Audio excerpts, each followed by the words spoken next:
আসসালামু আলাইকুম রহমতুল্লাহি ওয়া বারাকাতুহু। আজকে আমি আপনাদের মাঝে আরেকটা ওষুধ নিয়ে আসছি।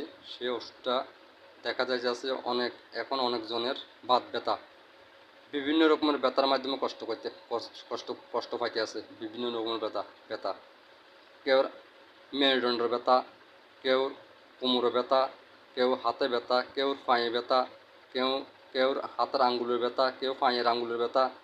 এক একজনে এক এক রকমের ব্যথার মাধ্যমে ব্যথা নিয়ে কষ্ট পাইতে আছে, দীর্ঘদিন কষ্ট ভোগ করতে আছে। সেই ব্যথার জন্য আজকে কিছু ওষুধ দিব। সেই ওষুধটা হচ্ছে অত্যন্ত মূল্যবান, পাওয়ারফুল ওষুধ। ঠিক আছে, এই ওষুধটা যদি আপনারা ব্যবহার করেন তাহলে আপনারা ব্যথার থেকে মুক্তি পাবেন। ঠিক আছে, ব্যথা নিয়ে আর কখনো কষ্ট করতে হবে না, তবে একটু আপনাদেরকে কষ্ট করতে হবে। ঠিক আছে, পরামর্শটা আমার।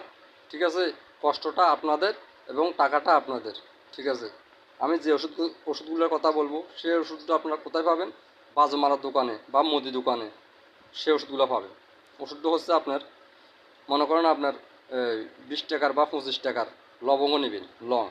কেউ লং বলে, কেউ লবঙ্গ বলে। ঠিক আছে, আপনি 20-25 টাকার রসুন নেবেন। ঠিক আছে, কেউ রসুন বলে, কেউ রোন বলে, এক এক জায়গায় এক এক ভাষা বলে। ঠিক আছে, রসুন নেবেন। তারপরে 20-25 টাকার আদা নেবেন। 20-25 টাকার কালো জিরা নেবেন। কয়টা বলছি? 4টা। ঠিক আছে, লং, আদা, রসুন, কালো জিরা, 4টা জিনিস নেবেন। আমি আবার বলতেছি, লং, আদা, কালো জিরা, ঠিক আছে, রসুন, হ্যাঁ, এই 4টা নেবেন। 4টা নেওয়ার পর কী করবেন আপনারা? বা এই একটা রসুন কী করবেন? চুলি নেবেন আপনারা। খোসাটা পাড়া নিয়ে রসুনের কোষগুলো নেবেন। নেওয়ার পর এরপরে ওই আপনার কিছু কালো জিরা নেবেন। এরপরে আদা নেবেন। ঠিক আছে, এরপরে লবঙ্গ নেবেন। এই 4টাকে কী করবেন? আপনারা ফাড়ার মাধ্যমে পিষবেন। ফাড়ার মাধ্যমে পিষার পর, ঠিক আছে, কী করবেন আপনারা? এটাকে আপনি যে সোনাবুটের মতন বড়ি আছে, সোনাবুটের মতন বড়ি বানাবেন। ঠিক আছে, পানি দিবেন না আপনারা। এমন সিস্টেমে এগুলাকে পিষবেন শক্ত করে।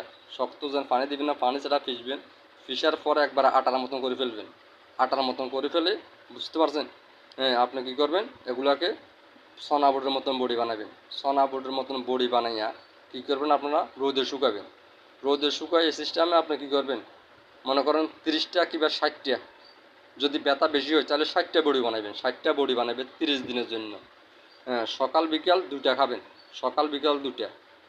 সকাল বিকাল 2টা খাওয়ার পর দেখবেন আপনার বেদনার থেকে একবার আপনি মুক্তি পাবেন ইনশাআল্লাহ।